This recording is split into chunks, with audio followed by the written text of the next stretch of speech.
Bonjour chers auditeurs ou spectateurs, vous qui m'écoutez en arrière-plan ou pour les plus consciencieux qui prêtez attention à ce qui est présenté ou beaucoup de concentration à ce que je dis, je vous remercie de votre présence et vous souhaite à tous la bienvenue sur la chaîne du Vénérable Apprenti. Aujourd'hui, nouvelle émission, nouvelle aventure et je vous propose d'explorer l'histoire de la psychologie humaine. De Pinel à Damasio, on a 101 dates clés qui ont été réunies dans un livre de Jean-François Marmion. Et celui-ci nous offre notamment une chronologie de Mesmer, laissant entendre qu'on est dans un fluide universel avec ce pouvoir de l'extérieur du magnétisme, puis conduit à l'hypnotisme. On rentre dans la tête des gens, on tente de déceler leurs traumas, leurs problèmes de santé, de les soigner et pourquoi pas de laisser entendre qu'il y a un super pouvoir dans l'homme, celui de se soigner, de se régénérer, et après on a d'autres théories qui arrivent par la suite, comme l'expérience des ECT, électrochoc thérapie, hop, pour effacer certains problèmes mentaux ou encore qu'est-ce qu'on pourrait obtenir des gens qui entendent des voix ou je ne sais pas, qui ont en tout cas une déconnexion avec eux-mêmes, eh bien on a tenté des expériences par les électrochocs et c'est d'ailleurs depuis ce visuel-là qu'une personne, je crois que c'est Shelley, a écrit Frankenstein. C'est-à-dire l'idée qu'en impulsant de l'électricité dans un humain, on peut en refaire revivre. Parce qu'il y avait aussi eu, on va le voir après, cette expérience sur quelqu'un qui était décédé et en lui injectant du courant, il y avait une paupière qui s'était ouverte. Et ça a inspiré donc la Shelley. Je voulais poursuivre aussi, avant de commencer la lecture de cet ouvrage, quelques raisonnements proposés dans diverses vidéos que vous avez pu consulter, à savoir la civilisation et une question qui nous a tous animés.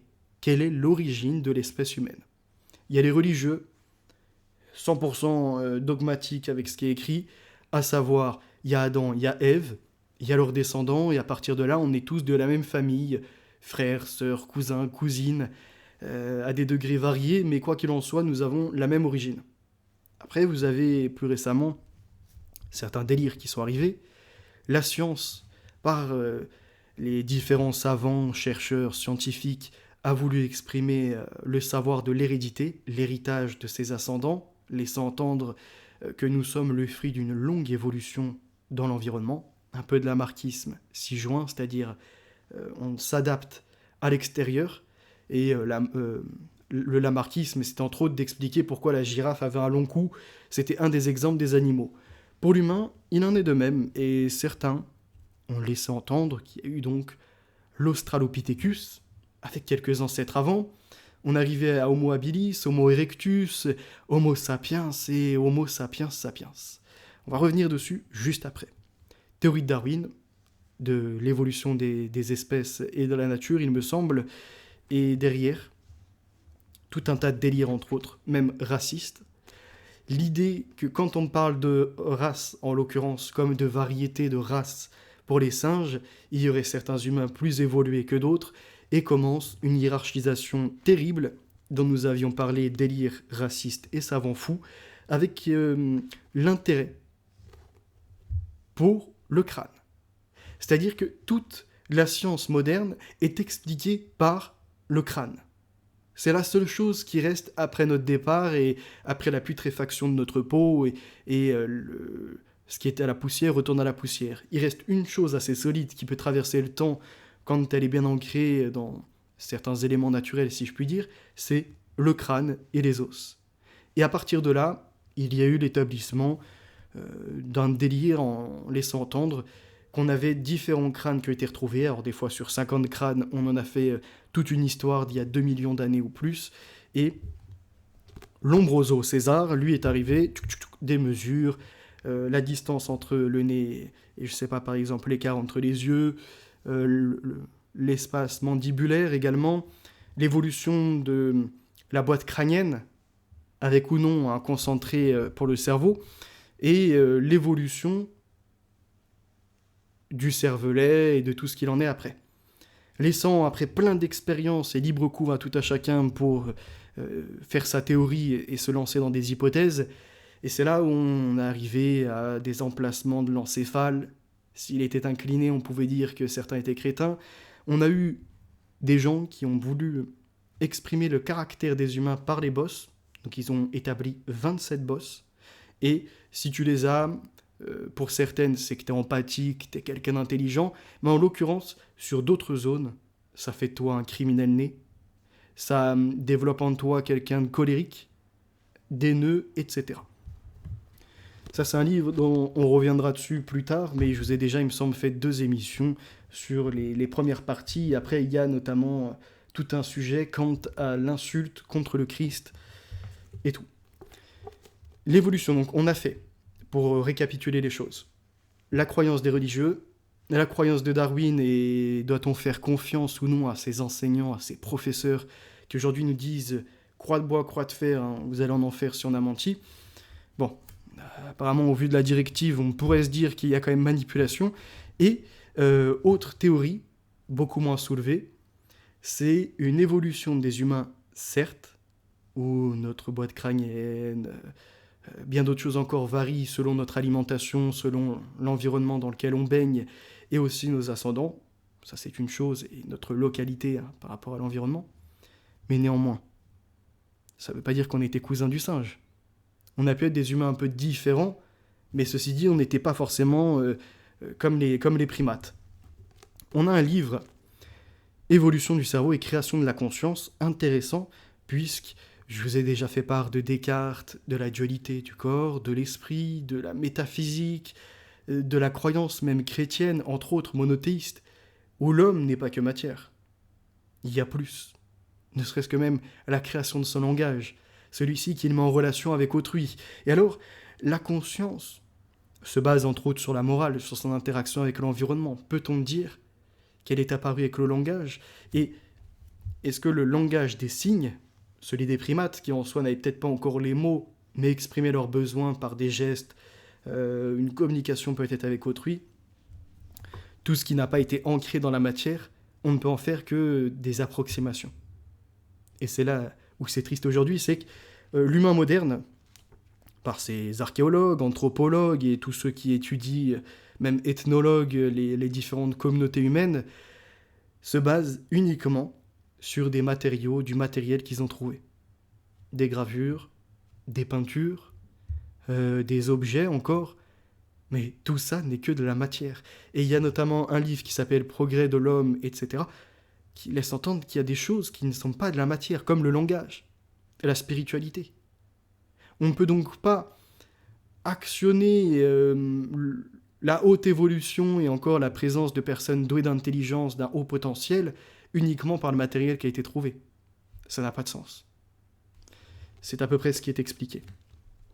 Dans ce livre, vous voyez l'intérêt pour la mutation et, entre autres, certaines espèces éteintes, variétés tout autant. On nous dit qu'il y avait Dropithecus, qui a donné les hominides. Donc les hominidés, c'est ce qui se rapproche de l'humain, finalement c'est même l'humain, et les pongidés, c'est le côté des chimpanzés, des singes, des gorilles, etc. Et on a des variétés qui ont été éteintes du côté des pongidés, à savoir Gigantopithecus, les grands anthropoïdes, eux, ils disparaissent. Du côté des préhumains, on a l'Australopithecus, l'Homo habilis, l'Homo erectus et l'Homo sapiens neanderthalis, donc Néandertalis du Néandertal, qui a disparu pour laisser uniquement les humains actuels, Homo sapiens sapiens. Du côté des singes qui restent, chimpanzés, gorilles, orang-outans, etc.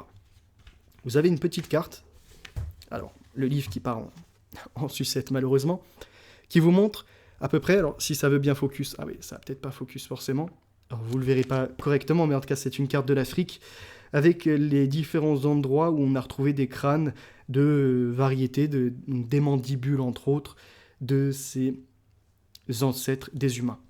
Autre chose, dans une précédente émission aussi, je vous avais dit, là maintenant qu'elle est détachée, tant pis, hein, c'est ces livres qui sont mal liés, si je puis dire, la différence entre un humain et un chimpanzé est de 2,5%. Je vous avais dit l'autre jour, selon une étude, eux ils avaient expliqué 1,5, non c'est 2,5. Par contre, la différence d'ADN entre un homme et une femme est de 1,5%. Plus loin, il y a encore plein de choses qui sont expliquées, et il focus vraiment sur l'explication par rapport aux mandibules, donc la mâchoire si vous préférez, l'élargissement, la taille des molaires, la place de certaines dents, la puissance, pourquoi pas aussi de mâcher, et le positionnement, entre autres, et l'inclinaison. Tout ça conduit à la craniométrie, à cet intéressement. Comme je vous ai dit, on a ce petit élément sympathique qui est dans ce livre, qui nous montre que l'Africanus a disparu. Il a laissé place après à différentes variétés, dont certaines qui ont également disparu. On a eu l'Africanus robustus, donc de l'Afrique du Sud, qui était une variété augmentée de l'Australopithecus africanus, et on a eu l'Australopithecus boisé, de l'Afrique orientale. Les deux ont disparu, et la seule branche qui a persisté est celle de l'Homo habilis, en Afrique et peut-être en Asie, puis de l'Homo erectus, Afrique, Asie et Europe, et enfin Homo sapiens, toutes les régions, pour arriver à l'ère moderne de l'Homo sapiens sapiens. La remontée supposée est à 5 millions d'années avant le présent. Oui, parce que dans ce livre, il ne veut pas dire avant Jésus-Christ. Dans son esprit, c'est avant le présent, le monde présent. Les premiers crânes seraient de là, et après de l'Homo habilis, les crânes ont été retrouvés, datés de moins de 2 millions d'années. Plein de choses intéressantes dans ce livre. Je vous avais aussi mis... Alors, hop, la page 22, c'était quoi déjà ? Ok, donc c'était ça. Et la page 50, où l'on voit que l'Homo sapiens neanderthalis, donc du Néandertal, a été remplacé par Homo sapiens sapiens. Et plusieurs hypothèses sur le sujet, à savoir soit un métissage, soit un remplacement barbare. Et je vous en avais fait part dans une des vidéos pour vous prouver que j'ai l'impression qu'une certaine dynastie, celle qui se veut d'esprit, si vous voyez ce que je veux dire, par rapport à Richard Koudenov-Kalergi, veut répéter l'histoire passée en accélérant un processus de mutation et derrière en obtenant de nouvelles variétés humaines. Et peut-être pour reproduire ce que l'Homo sapiens sapiens avait fait sur l'Homo sapiens neanderthalis. Rappelons tout de même que l'Homo sapiens neanderthalis était présent majoritairement en Europe. Même, il me semble, uniquement qu'en Europe, et avec pourquoi pas un peu d'Asie. On nous explique que l'Homo sapiens sapiens, et peut-être il est plausible d'attribuer ces dates successives, donc 5000 ans plus tard en Europe centrale, à un flux génétique lié à une migration ayant son foyer initial en Palestine et poursuivant son chemin vers l'ouest, à travers l'Europe, accompagné du remplacement des Néandertaliens par des Homo sapiens sapiens. Cela est confirmé non seulement par les fossiles, mais aussi par le remplacement du type d'outil moustérien par l'aurignacien. Sous-entendu, s'il y a eu remplacement, et les Européens actuels, et même finalement le monde que vous voyez moderne, notre héritage serait en Palestine, si je puis dire, au niveau des croisements. Donc nous sommes tous éligibles à aller en Palestine.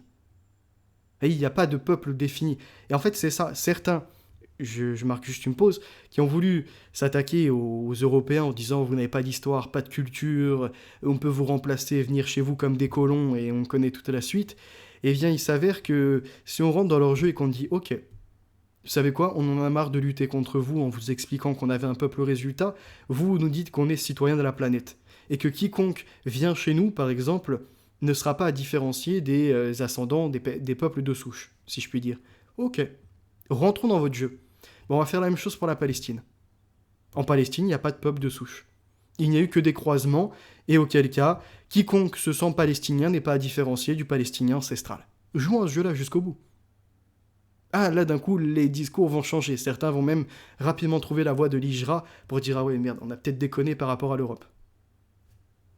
Chacun chez soi et les moutons sont bien gardés. Vous voulez nous remplacer? Pas de problème, on agira tout autant chez vous. Et on verra qui est gagnant à la fin. C'est intéressant. L'Homo sapiens, donc Néandertalis, est remplacé par l'Homo sapiens sapiens.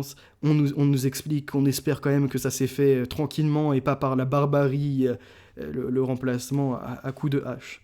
Et après, il y a toute une succession dans le livre, mais ce n'est pas pour aujourd'hui. Un autre ouvrage, Cerveau et comportement. Alors celui-ci est plutôt pour les universitaires, j'ai pas forcément le niveau pour lire tout ce qu'il y a dedans, je vous l'avoue, mais je me penche quand même par curiosité sur ce qui est présenté.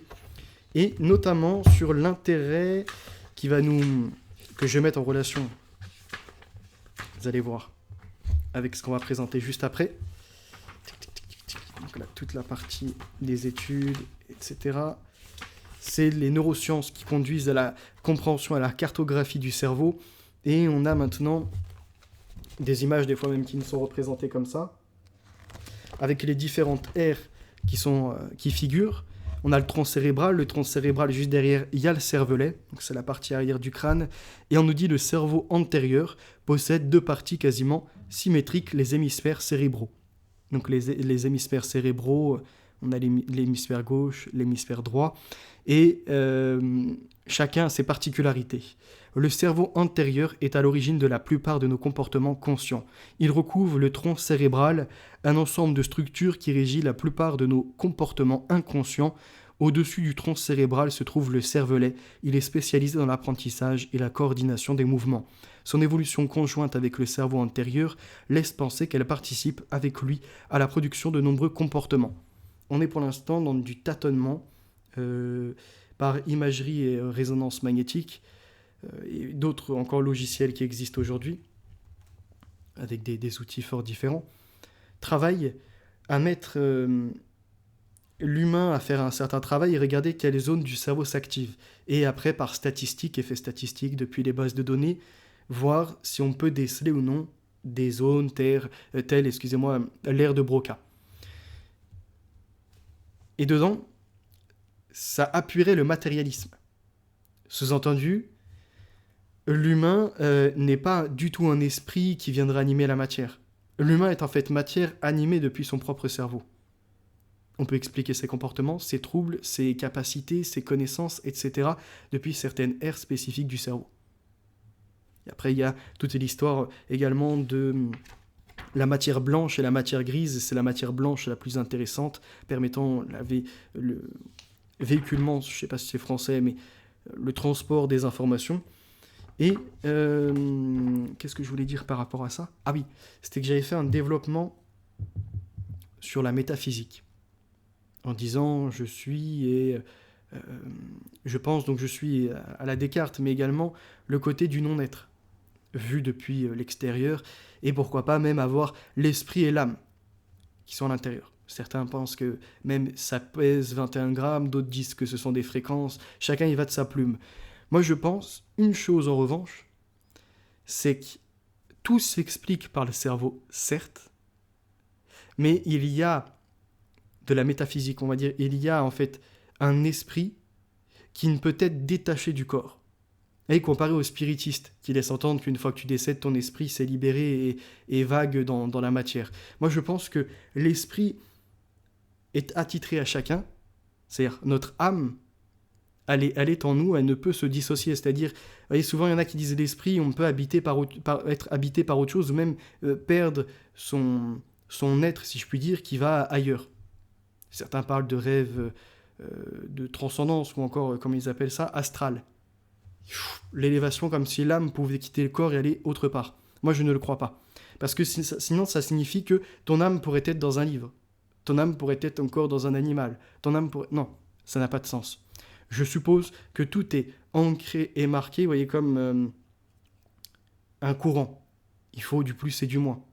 Si tu le coupes à un certain moment, ou si tu enlèves son accès, si je puis dire, à son contraire, et là, en l'occurrence, pour faire circuler l'information et créer un circuit... je sais même plus, oui, c'est pas grave, mais enfin, un circuit, bref, du coup, qui va être ouvert ou fermé, je ne sais même plus, vous voyez, j'ai plus la base sur ça, mais c'est pas grave. Voilà où j'en viens, il faut absolument qu'il y ait la connexion pour pouvoir développer le courant de ce plus et de ce moins, du positif, du négatif par rapport aux ions qui circulent, etc. Eh bien, je pense que c'est exactement pareil, c'est-à-dire que nous avons un plus et un moins. Le moins peut être le corps qui serait dégradable, le plus l'esprit, celui qui nous emmène à autre chose. Mais il ne peut pas se reconnecter, voyez-vous, à un animal ou encore à un objet ou bien à une plante. C'est-à-dire, quand nous sommes vivants, c'est connecté, c'est activé, ça fonctionne. Dès lors que le corps disparaît, eh bien, il n'est plus là à errer sur Terre, il n'existe même plus dans cette matière, si je puis dire. Il n'y a plus de circulation. C'est pas ça autre chose. Je sais pas si je suis clair dans ma pensée, mais en gros, c'est ça, je pense. Donc, je suis le côté de tout remettre en question. Bref, on va pas faire trop long. Il y avait juste certaines choses que j'avais sélectionnées tout de même. Bah, c'est dedans, je crois qu'on voit le...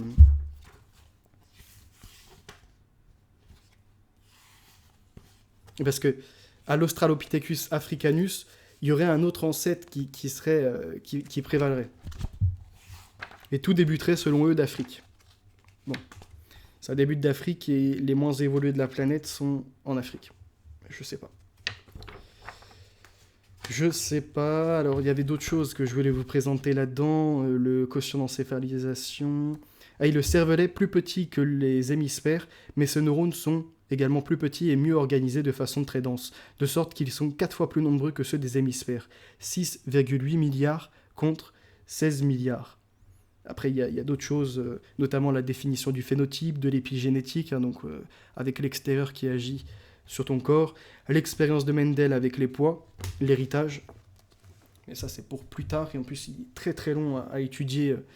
Et comme on parle des comportements, oui, on va y arriver, à ce livre de l'histoire de la psychologie de Pinella Damasio, il y a également ce petit ouvrage de Charles Darwin, intéressant, l'expression des émotions chez l'homme et les animaux. Alors, ça fait longtemps que je ne l'ai pas consulté, mais j'avais quand même, avant de débuter direct, pris 2 passages intéressants. En ce qui concerne notre premier principe, on sait bien à quel point est puissante la force de l'habitude. Les mouvements les plus complexes et les plus difficiles peuvent à la longue être accomplis sans le moindre effort ni la moindre conscience. On crée de l'automatisme. On ne sait pas positivement comment il se fait que l'habitude soit si efficace pour faciliter des mouvements complexes. Toutefois, les physiologistes admettent, je cite, que le pouvoir conducteur des fibres nerveuses augmente avec la fréquence de leur excitation. Fin de citation. Nous devons absolument mettre à l'épreuve notre cerveau et ne pas laisser s'endormir, tomber dans la fatigue, dans la lassitude. Pour ce faire, il faut toujours le mettre à l'épreuve et pour devenir meilleur et se simplifier dans ses tâches, trouver ces stratégies, on va dire, d'apprentissage pour que l'information reste ancrée et qu'on n'ait pas à chaque fois recommencer à zéro. Ce qu'on a appris hier, on doit le mettre en pratique. Et c'est ce que l'on observe notamment avec le lexique, le langage. C'est-à-dire, on développe de nouveaux mots, ceux-ci, on va les entrer dans nos discussions et dans nos formations de phrases. Au début, c'était complexe parce qu'on ne connaissait même pas la définition, et après, c'est fluide. Ça y est, ça fait partie de nous quelque part, on se l'est accaparé. Eh bien, c'est exactement pareil pour un apprentissage d'un métier ou encore je sais pas, pour un artiste, un musicien, de jouer de son instrument, mais de trouver les bonnes notes, la bonne harmonie, le bon mouvement de main, et vous voyez, le bon rythme, etc. Par exemple, pour une guitare, tac, tac, tac, bouger. Au début, c'est compliqué, tu dois prendre des positions, ok, telle corde, telle corde, telle corde, faire vibrer peut-être uniquement une partie, appuyer plus ou non, revenir vers le haut, et puis petit à petit, ça devient un enchaînement d'harmonie. Ça y est, tu sais où placer, là tu commences à jouer un air, et ça s'enchaîne. C'est compliqué. Parce qu'on n'a pas tous une oreille musicale, la faculté, on va dire, une certaine dextérité au niveau des doigts pour jouer. Je parle de la guitare, mais on peut prendre du piano et de bien d'autres choses encore. Tout ceci est d'ailleurs le fruit de l'accumulation d'un savoir. Nous sommes redevables à un passé. Celui qui a compris qu'en activant ces 3 points, enfin ces 3 points-là, ça donnait une note, si je puis dire. Et après, qu'en variant, on obtenait un certain rythme intéressant, qu'on pouvait également avoir, je ne sais pas, un temps de base et y ajouter après d'autres choses par-dessus. Moi, je ne suis pas très musicien, mais je vous prends cet exemple-là. On peut avoir la lecture d'un livre, lire plein de pages. Au début, tu vas les lire, ok, tu vas rien retenir. Après, tu vas t'en faire des synthèses, tous les chapitres. Et pourquoi pas, après, tu vas te dire, allez, dans ce que je vais prendre comme connaissance, sur 100 pages, et je vais uniquement marquer les paragraphes intéressants. Ce qui fait que quand je reprendrai ce livre, je ne vais pas perdre de temps à chaque fois à aller dans les développements trop longs, fastidieux. Je vais aller à l'information, directement, la saisir parce que j'ai fait mes notes. Et là, vous serez bien plus efficace. Quand vous devez parler d'un livre avec quelqu'un, lui citer des exemples, pas besoin de vous refaire le livre et de vous dire « Putain, c'est à quel endroit ?» Hop, vous avez déjà votre synthèse. Ben là, c'est la même chose. Là, c'est finalement développer ces ses facultés, alors à parler, à agir, à être avec les autres, à cuisiner, à faire de la musique, etc. Cela s'applique aux nerfs moteurs et aux nerfs sensitifs aussi bien qu'aux nerfs liés à l'acte de la pensée. On ne peut guère douter qu'un changement physique se produise dans les cellules nerveuses ou dans les nerfs qui sont utilisés de manière habituelle, car, sinon, il serait impossible de comprendre comment devient héréditaire la tendance à un certain mouvement acquis. On connaissait l'héritage de Mendel avec les poids quant au phénotype à l'extérieur, mais à la génétique, au génotype, ce qui concerne plutôt l'intérieur, les maladies, les développements, les facultés, etc., là on n'était pas avisé. Et pour autant, on a les physiologistes, eux, qui s'attellent, comme on avait déjà pu le dire et le voir, à expliquer qu'on pourrait même transmettre l'intelligence et des automatismes, donc des comportements. Ça serait héréditaire. Que ces mouvements soient héréditaires, nous le voyons chez les chevaux à certaines allures transmises, celles que le petit galop ou l'amble, qui ne leur sont pas naturelles, nous le voyons aussi aux postures d'arrêt, chez les jeunes chiens, setters ou pointeurs. Et à la même manière particulière de voler chez certaines espèces de pigeons.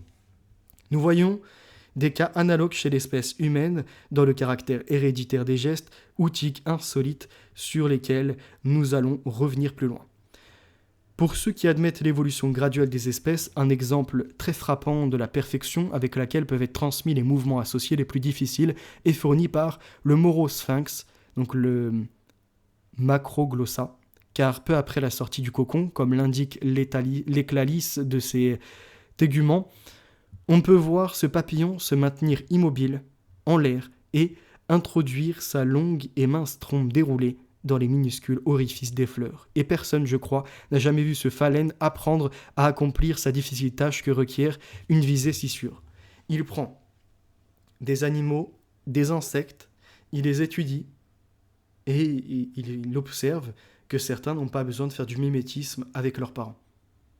Pour d'autres, ils n'ont même pas besoin du soutien de leurs parents pour les nourrir une fois qu'ils arrivent à éclosion, si je puis dire, à sortir de l'œuf pour d'autres encore. Et ils se débrouillent par eux-mêmes.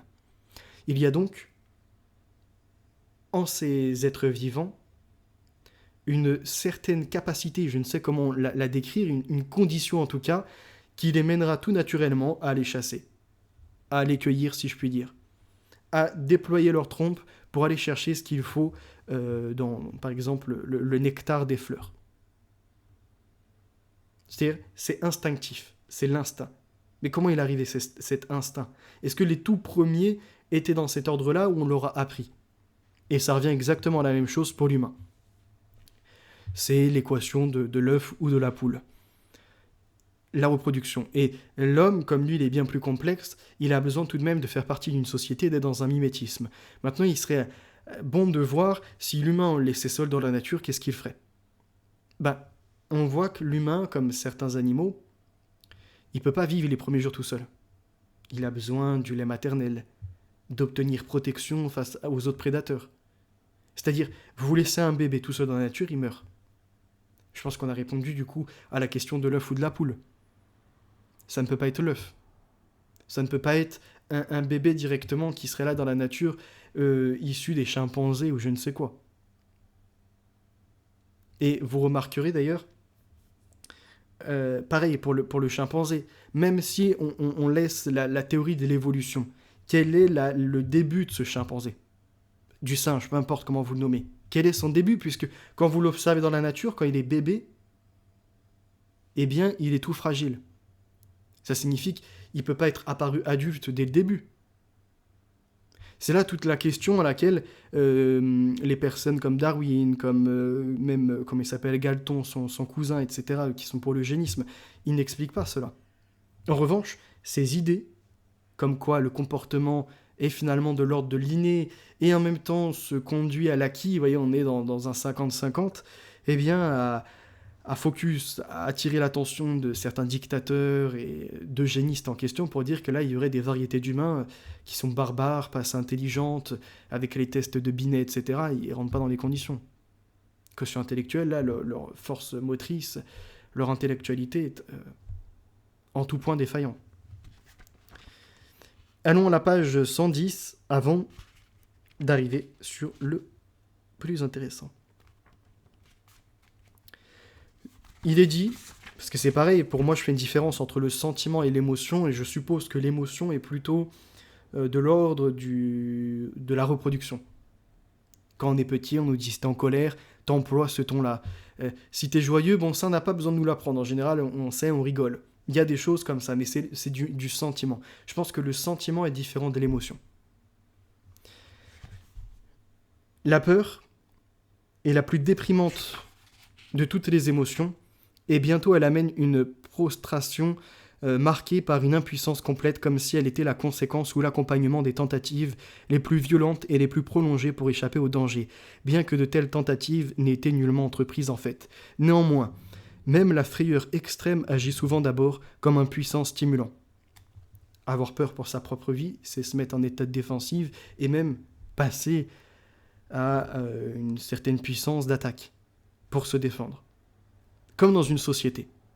Faites des temps faciles et vous obtiendrez des hommes faibles, et à ce moment-là où ils deviendront faibles, ça créera des temps difficiles et ils seront obligés de retourner sur leur défensive, dans la peur, etc.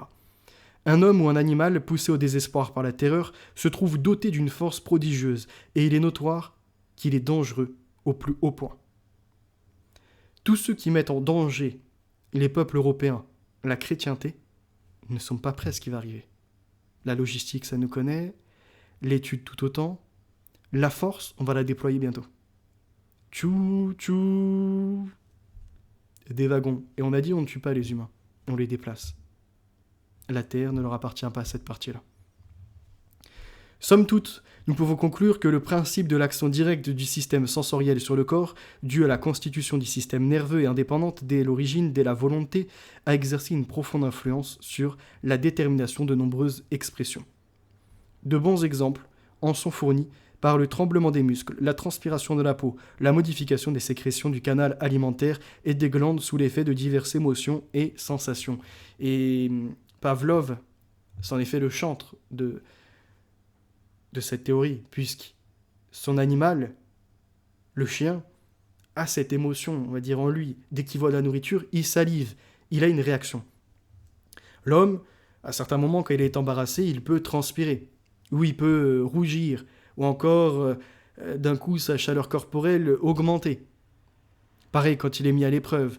Lorsqu'il y a un problème ou quelqu'un le menace, son adrénaline accélère son battement de cœur. Nous voyons donc la biologie, l'organique, dépendant également de ces systèmes nerveux, de cette perception à l'extérieur et d'un affect ramenant à l'expression des émotions dont Charles Darwin nous parle. Et tout à chacun n'aura pas les mêmes réactions. Certains, l'inconnu ne leur fait pas peur. Sauter de 10 mètres, ils sont déjà, avant même que tu aies eu le temps de dire quoi que ce soit, ils se sont lancés dans l'aventure. D'autres vont être frileux. Même quand ils vont en voir plusieurs faire cette expérience, ils vont avoir peur. Ils sont conditionnés. Pourquoi ? Peut-être par leur ancêtre qui était frileux, par quelqu'un de leur famille qui est décédé ainsi, ou je ne sais quoi. Ou par des discours. C'est un ensemble. Enfin, mais les actions de ce genre sont souvent combinées avec d'autres, qui découlent de notre premier principe, à savoir que les actions qui ont souvent été directement ou indirectement utiles, dans certains états d'esprit, au soulagement de certaines sensations ou à la satisfaction de certains désirs, etc., sont encore accomplies dans des circonstances analogues par simple habitude, bien qu'elles ne soient d'aucune utilité. Nous voyons des combinaisons de cette sorte, au moins en partie, dans les gestes frénétiques de la fureur et dans les contorsions de la souffrance extrême, et peut-être dans l'activité accrue du cœur et des organes respiratoires. Même lorsque ces émotions ou sensations, et d'autres sont très faiblement provoquées, une tendance à des actions semblables subsiste encore, due à la force de l'habitude qui leur est depuis longtemps associée. Et celles de ces actions qui sont le moins soumises au contrôle de la volonté sont en général celles qui se maintiennent le plus longtemps. Notre deuxième principe, celui de l'opposition, est aussi entré en jeu à l'occasion. Enfin, les trois principes que nous venons d'examiner peuvent expliquer de si nombreux mouvements expressifs, comme va le montrer, j'en suis sûr, la suite de cet ouvrage, que nous pouvons espérer les voir, eux ou d'autres étroitement analogues, expliquer ultérieurement toutes les expressions. Cependant, il est souvent impossible de décider quel poids doit être attribué dans chaque cas particulier à chacun de nos principes, et de très nombreux points demeurent inexplicables dans la théorie de l'expression. Petit livre de 200 pages à peu près. Je l'ai lu il y a longtemps, et là j'ai que 2 ou 3 passages à vous présenter, mais je vais me le refaire. On en arrive à l'histoire de la psychologie de Pinel à Damasio, sans une date clé. Alors je ne sais pas si c'est Damasio ou Damasio. Le roi Soleil, face au lunatique 1656, Louis XIV ne provoque pas le grand renfermement. Louis XIV n'a pas encore 20 ans qu'il ordonne la création d'un hôpital général où enfermer les fous. Les fous, vraiment ? En réalité, tous les marginaux, les pauvres auxquels on est incapable de fournir une subsistance, les libertins fâchés avec la religion et qui souffrent de maladies vénériennes incurables, les homosexuels, la folie à bon dos, enfermés. C'est par cette description qu'en 1961, avec sa thèse Folie et déraison, histoire de la folie à l'âge classique, le philosophe Michel Foucault inaugure des décennies de recherche en histoire de la psychiatrie, qui, avec le recul, ont apporté des précisions et nuances à la thèse initiale. La critique la plus documentée sans doute émane de l'historien Claude Quetel, qui sonne la charge contre ce qu'il qualifie d'évangile selon Foucault. Sur la forme d'abord, Foucault est accusé de partialité. Parmi de multiples exemples, il tronque le titre d'une circulaire de 1785, l'instruction sur la manière de gouverner les insensés, qui se termine en réalité par, je cite, « et de travailler à leur guérison dans les asiles qui leur sont destinés ». Oui, pas seulement gouverner, mais guérir, ou encore Foucault invoque l'exécution d'un dénommé d'Échafour pour sodomie en omettant de préciser qu'il avait organisé des viols collectifs. Foucault nous présente une personne comme étant exécutée uniquement pour actes homosexuels. Or, la réalité, c'est qu'il avait organisé des viols collectifs. Ceux d'Échafour.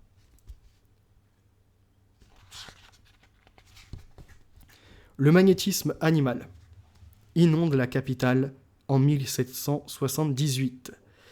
Le fluide universel, aussi sûr de son génie que de servir l'humanité entière, le médecin Franz Anton Mesmer, 1734-1815, entend bien éblouir Paris, c'est-à-dire, en ce temps-là, le monde. Il s'en vient de Vienne, où il n'est pas seulement renommé pour avoir accueilli chez lui la première représentation du premier opéra de Mozart, mais pour avoir soigné une partie de la haute société. Comme beaucoup de médecins, il s'est inspiré dans sa thèse à l'influence des astres sur notre santé. Il a fini par se convaincre de l'existence d'un fluide universel, le magnétisme animal, dont les déséquilibres et les défauts de circulation provoqueraient des maladies. Heureusement, il fait partie des quelques privilégiés capables de le manipuler, ce fluide universel, et de rétablir correctement sa partie, non seulement à l'aide d'aimants ou d'objets magnétisés, comme une simple baguette, mais par de savantes passes manuelles, voire des regards impérieux. S'ensuit une transe bénéfique, fréquemment convulsive.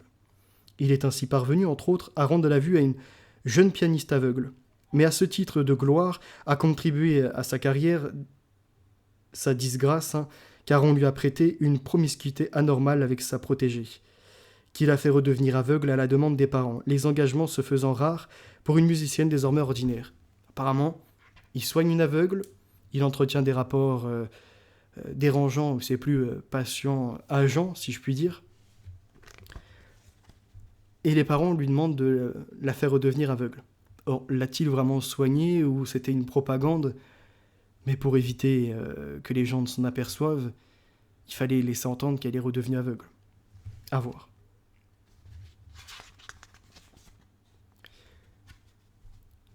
En 1784, 2 commissions mènent l'enquête. Ses membres appartiennent à la faculté de médecine, l'Académie des sciences de la Société royale de médecine. On y croise Benjamin Franklin, Jussieu, Lavoisier et le bon docteur Guillotin. Cela pourrait être pour Mesmer une chance inespérée d'obtenir la consécration. Mais il refuse de révéler ses secrets au tout venant et réfute d'avance les conclusions des enquêteurs, qui s'avèrent ambiguës. Non, le magnétisme animal n'existe pas. Le magnétiseur n'a aucun pouvoir, mais certaines guérisons sont réelles. Alors comment ? Par l'imagination des malades.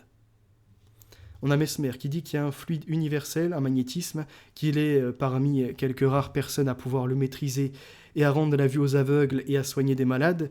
Et il s'avère que, après des études, entre autres depuis l'Académie des sciences, la Société royale de médecine également, il statue, chez les animaux comme chez les humains, il n'y a pas ce fluide en question et on ne soigne pas par le magnétiseur. Il n'a pas de pouvoir spécifique. Mais alors comment expliquer qu'il y a quand même des malades qui sont parvenus à retrouver une bonne santé et à recouvrer des facultés ?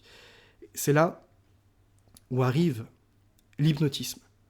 L'homme aurait donc une possibilité d'un effet placebo. Soit d'ingérer quelque chose, soit de penser fortement et de se guérir.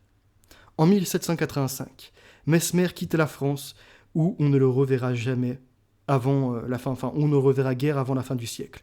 S'il existe encore quelques adeptes du magnétisme, ils en préfèrent désormais une version plus spiritualiste. Les prémices de l'hypnose sont posées, et l'importance de la suggestion, des croyances du malade comme de son soignant, va demeurer au centre de multiples débats. Jusqu'à aujourd'hui, alors faut-il vraiment pour pousser Mesmer dans les orties ? Référence à Mémé, quoi. Allez. Petit jeu de mots, l'auteur est taquin. Page numéro 7, le somnambulisme artificiel à dormir debout. Chacun peut se guérir soi-même. Les observations de Puységur confirment qu'à la faveur de leur transe, les somnambules sont capables de diagnostiquer leur maladie, d'en prévoir l'évolution, voire de dicter leur remède, ou de guérir tout seul. Mesmer laisse place à Chastenay de Puységur, et celui-ci met en transe ses patients, il leur demande d'expliquer leur maladie d'eux-mêmes. Et apparemment, ils sont capables de décrire l'évolution de la maladie, quand elle arrive, à quel moment elle va s'aggraver, etc. C'est comme si chacun pouvait alors accéder à une mémoire, une intelligence, une clairvoyance inaccessible en temps normal. Puis Ségur, sans renier l'existence du fluide universel de Mesmer, explique que celui qui guérit n'est pas le magnétiseur, mais le magnétisé lui-même, dépositaire du savoir, ce qui change tout. Le savoir est dans le patient.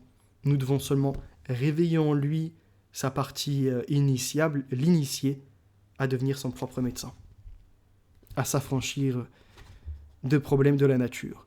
Les somnambules qui parviennent à se soigner eux-mêmes souffrent généralement de troubles organiques réels, fièvre, affections, troubles intestinaux, etc. Et les troubles mentaux ? Dès 1779, Mesmer a soutenu, mais sans s'y intéresser vraiment, que la folie peut être traitée donc par la transe. Puis Ségur abonde dans ce sens.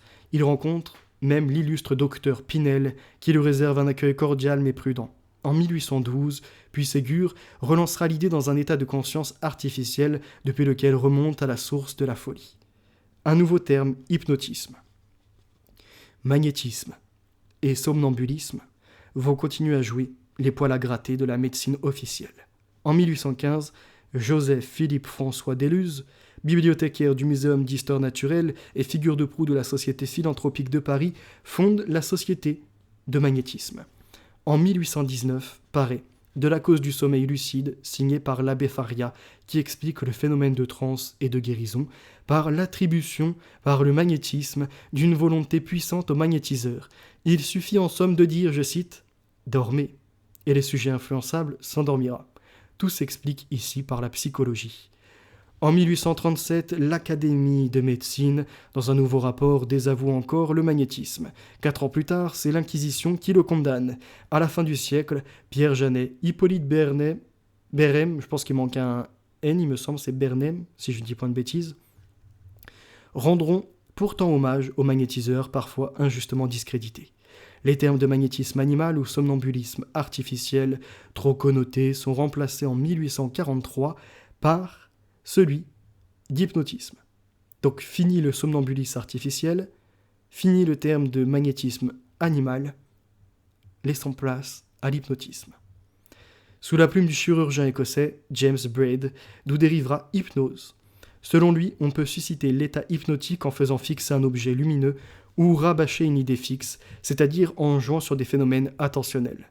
ce qui induit un état propice à l'expression du malade, à la formulation de suggestions thérapeutiques, voire à l'anesthésie avant une opération. 150 ans plus tard, les neurosciences lui donneront raison. Il y a bien la possibilité d'entrer dans un état hypnotique, entre autres par une répétition d'un mot ou en fixant un objet lumineux qui viendrait à tourner, si je puis dire, et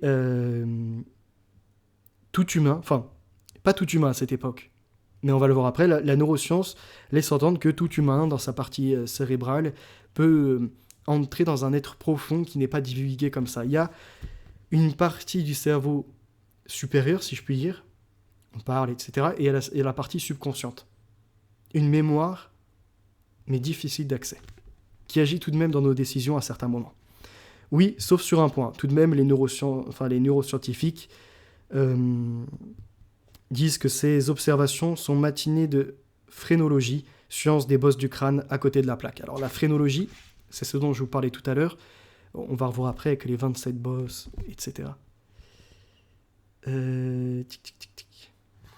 attendez.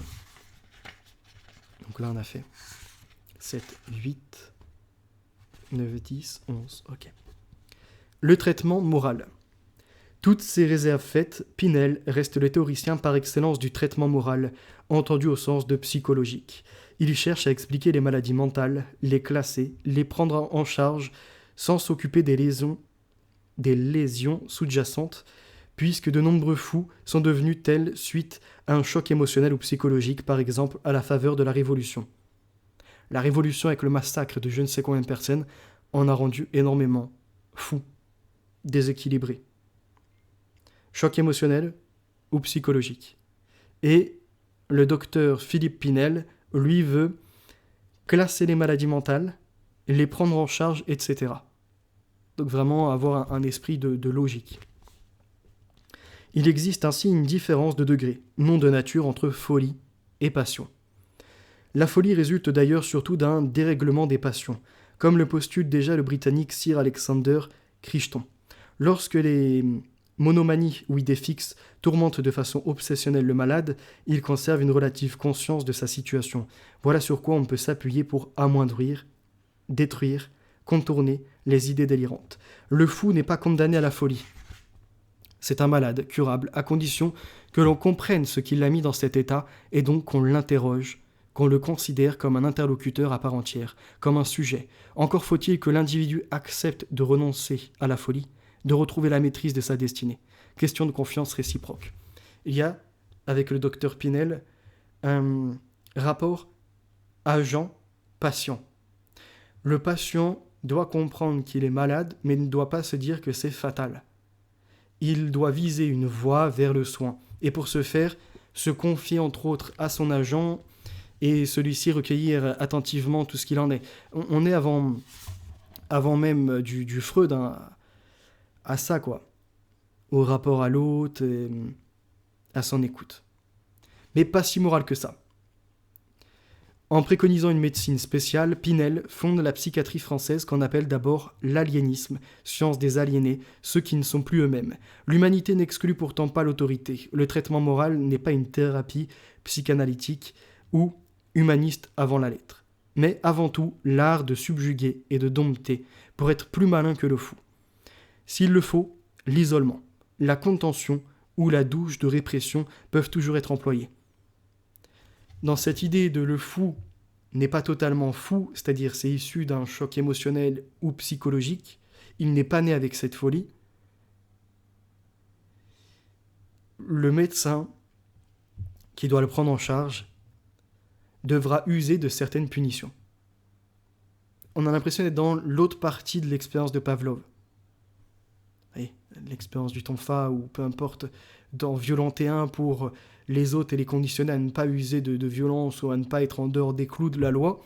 On a l'impression de voir la même chose, mais du côté du patient qui serait malade, si tu ne veux pas te soigner, on va te punir. À l'isolement, en contention, attaché, ou encore avec des douches froides et ce genre de choses. En fait, tous les moyens sont bons, y compris la coercition physique, pour que le patient accepte de renoncer à sa folie, abjure en quelque sorte. Pinel lui-même va jusqu'à mettre en scène un tribunal révolutionnaire pour acquitter un fou craignant depuis des années d'être guillotiné. Donc ils ont mis en place un jugement, il y a quelqu'un qui était dans une folie, il croyait toujours chaque jour qu'il allait être guillotiné. Et Pinel, en médecin, s'est dit, allez, on va faire quelque chose, on va organiser un jugement. Et pour qu'il sorte de sa folie et de sa condamnation, comme quoi c'est perpétuel, on doit lui faire prêter sa défense. Qu'avez-vous à dire à la cour pour pouvoir être finalement libre ? Ce qui échoue d'une édition à l'autre de son traité médico-philosophique, cet échec est édulcoré. Et c'est bien là que le bas blesse. Le traitement moral, généreux dans ses principes, mais pas réglementé dans son exécution, s'avère rarement efficace. Il tournera court dès le milieu du XIXe siècle, qui verra triompher une toute autre théorie, la dégénérescence. Alors, la phrénologie roule sa bosse. Ça, c'est intéressant. Des globules aux protubérances, avec Mesmer, Franz-Joseph Gall et l'autre médecin viennois, capital pour la fin du XVIIIe siècle et le début du XIXe siècle. Frais émolu de la faculté de médecine de Strasbourg, il devient médecin-chef de l'hôpital viennois des sourds-muets et s'impose rapidement comme un as de la dissection. En explorant l'architecture complexe de ce qu'on appelle aujourd'hui le système nerveux central, le SNC, que l'on retrouve très bien expliqué dans Cerveau et comportement, parce qu'après il y a également le système nerveux synaptique, on a le système nerveux donc central, il y en a encore deux autres il me semble. Il se construit donc, alors de ce système nerveux central, cerveau et moelle épinière, il se construit la personnalité humaine, une vision inéiste, et dans une large mesure déterministe. Donc on arrive, dans les années 1796, au déterminisme, à l'étude des cerveaux, ça y est, on dissèque les gens, on examine les différentes couches, entre autres, également on étudie les boîtes crâniennes, hein, ça servira à César Lombroso. Ayant cru remarquer que les gens aux yeux globuleux bénéficient d'une meilleure mémoire verbale, il prend toutes sortes de mesures crâniennes sur toutes sortes de gens. Philosophes comme assassins, ouvriers ou poètes, dans les tavernes, les prisons, les salons, exécutant même, si possible, des moulages en plâtre. Il moule aussi des têtes de cadavres dont il a pris soin de raser la chevelure avec la bénédiction du ministre de la police. En 1796, fort de l'observation de centaines de spécimens, il enseigne à son domicile la cranioscopie, nom primitif de la phrénologie, fondée sur la mise en relation des protubérances crâniennes et des capacités humaines. À l'époque, on a déjà lu L'art de connaître les hommes par la physionomie du pasteur Johann Caspar Lavater, qui s'intéresse aux relations entre les traits du visage et la personnalité, voire l'âme, qui littéralement peut se lire sur la figure. Mais Gall a des prétentions autrement plus scientifiques. Dans la grande tradition classificatoire des naturalistes du XVIIIe siècle, il finit par identifier 27 bosses crâniennes, diversement développées chez chaque individu. Vous allez mal voir, je pense. Mais voilà, il décompose. Là, c'est pas l'intérieur, le cerveau avec des airs, mais c'est des bosses au niveau du crâne en 27 points jusqu'au niveau des yeux. Donc c'est toute cette partie-là.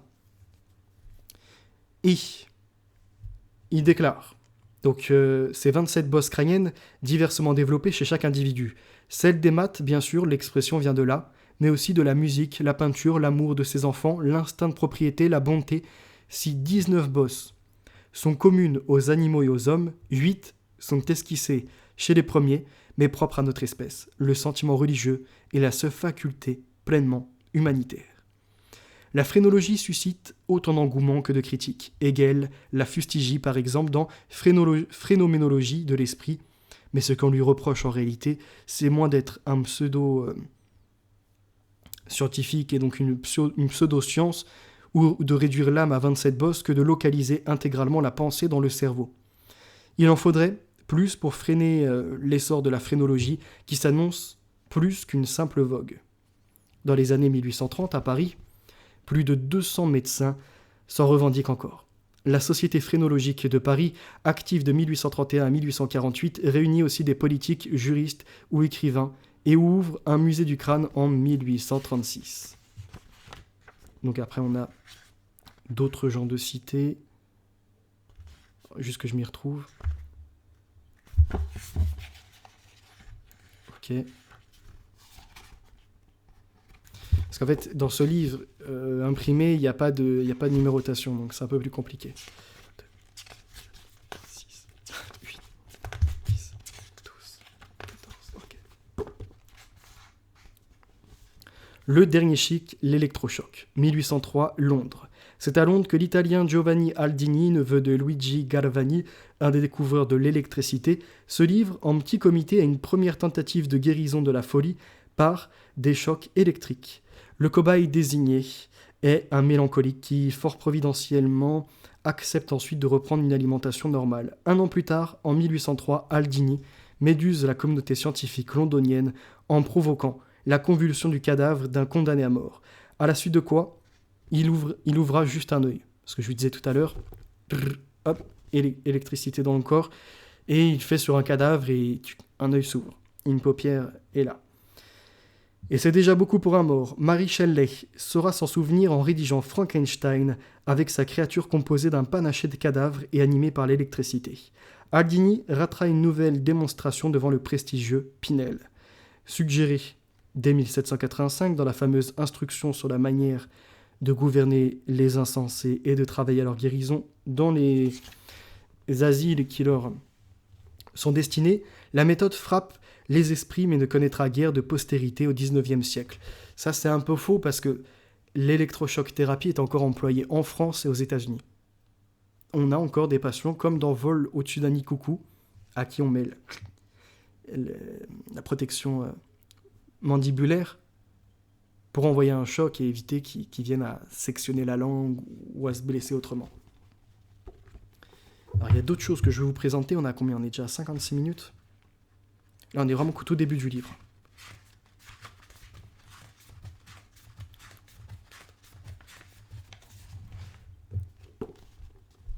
Ok, 18. L'art de rebooster les fous. Si les électrochocs sont d'abord peu utilisés, ce n'est pas tant sans doute par charité envers les fous que par manque d'équipement dans les asiles. Car la vogue a beau être au traitement moral, tous les moyens sont bons pour provoquer un choc salutaire chez les malades. Rien ne leur est épargné pour en finir avec la dissolution de leur esprit. Le traitement principal est l'hydrothérapie. On leur fait prendre des bains de plusieurs heures, quand on ne leur impose pas une douche froide. Le bain de surprise constitue une variante. Le fou a les yeux bandés quand on le jette dans l'eau glacée. Pinel en personne préconise la méthode pour punir les fortes têtes, et son disciple Esquirol parlera encore de bains de terreur. À part ça, on pratique la bonne vieille saignée. On met également l'application de sangsues sous des ventouses. Pour dorloter, alors on rappellera toutes ces pratiques, je crois absorber le sang, là, le piquer derrière comme des sangsues, c'est ce que certains religieux font. Soi-disant, ça libère les toxines du corps. Pour dorloter les suicidaires, on administre des purgatifs à haute dose, soin dit de la secousse intestinale, quand on ne fait pas vomir. On stimule les prostrés mélancoliques ou déments avec de la moutarde, des cloques à l'eau bouillante, des irritants divers sur la tête ou l'entrejambe. On apaise les agités avec du hashish, de l'opium, du chloroforme, de la valériane. Tout est bon, soit pour torturer et dire « tu vas sortir de ta folie », mais en fait le conduire encore plus dans une persécution, ou bien, pour ceux sur lesquels on tente d'autres expériences, on les met sous hashish, on les défonce, de l'opium, du chloroforme, etc. On assoit les malades sur un fauteuil rotatoire qui les fait tourner jusqu'à les étourdir. Lointain rappel du trémoussoir censé dégager les organes au XVIIIe siècle, utilisé à l'occasion par Voltaire. On leur fait peur par tous les moyens. On les pend et, avec un peu de chance, on les libère juste à temps. On les amène jusqu'à l'état quasiment de mort cérébrale. Pour tenter de créer un choc dans son cerveau et de se dire « Putain, la vie, en fait, elle vaut le coup d'être vécue et je dois sortir de ma folie. » On leur présente des grenouilles, des serpents. On tire par surprise un feu d'artifice auprès d'eux. les aliénistes les plus sophistiqués utilisent un orgue à chat. On prie le fou de bien vouloir s'installer au clavier, puis quand il commence à jouer, se font entendre des hurlements de chat dissimulés dont la queue, était arrachée à certaines touches. Enfin bref, il y a des choses assez... Victor Cousin. Animer la statue. En 1795, certains membres de l'Institut, tout nouveau, se baptisent justement les idéologues. Parmi eux, Pierre Cabanilles ajoute au sensualisme de Condillac l'importance de l'instinct, de l'élan biologique, de l'activité de l'organisme, et in fine, l'influence du cerveau, organe qui ne cesse jamais son activité spontanée. Rapport du physique et du moral de l'homme, 1802, restera longtemps un incontournable de la littérature médicale. Un tel rationalisme ne fait évidemment pas l'unanimité. Parallèlement à lui se déploie le courant du spiritualisme éclectique. Figure parmi ses précurseurs Mène de Biran. Dans l'orbite éloignée des idéologues, pour lui-même, si nous n'en avons pas toujours conscience, c'est notre action proprement musculaire sur la matière qui engendre la conscience de soi. Donc c'est pas je pense donc je suis, c'est j'agis, je pense, donc je suis. Le corps et l'esprit sont indissociables. L'affaiblissement de la volonté, la passivité, donnent la prééminence à l'organique, l'animalité, la passion, voire la folie. Il y aura la loi des aliénés, etc. Mais je vous propose, comme on a 1 heure, de terminer pour aujourd'hui. En plus, j'ai eu quelques galères. Bon, je n'ai pas réussi à choper ça. J'ai eu quelques galères dans certains mots que j'ai mâchés aujourd'hui. Vous m'en excuserez, j'essaye d'être le plus efficace possible. Mais voilà, il y a des jours, on n'est pas au mieux de notre forme. Et il faut que j'arrive à bien me concentrer sur certains des mots. Vous comprenez à peu près l'histoire de la psychologie, les liens que j'ai pu exercer, l'étude du comportement, du cerveau, mais aussi des émotions, de l'hérédité ou non de tout cela, avec différents ouvrages. Et on pourra se conduire après dans l'architecture du cerveau et de la pensée. Plus profondément, l'histoire de la psychologie, c'était la première émission. Il y en aura d'autres, vous en faites pas. Et on aura des choses encore plus croustillantes que je vous ai réservées pour la suite. À très bientôt. La vérité est notre avenir et les valeurs sont ancrées.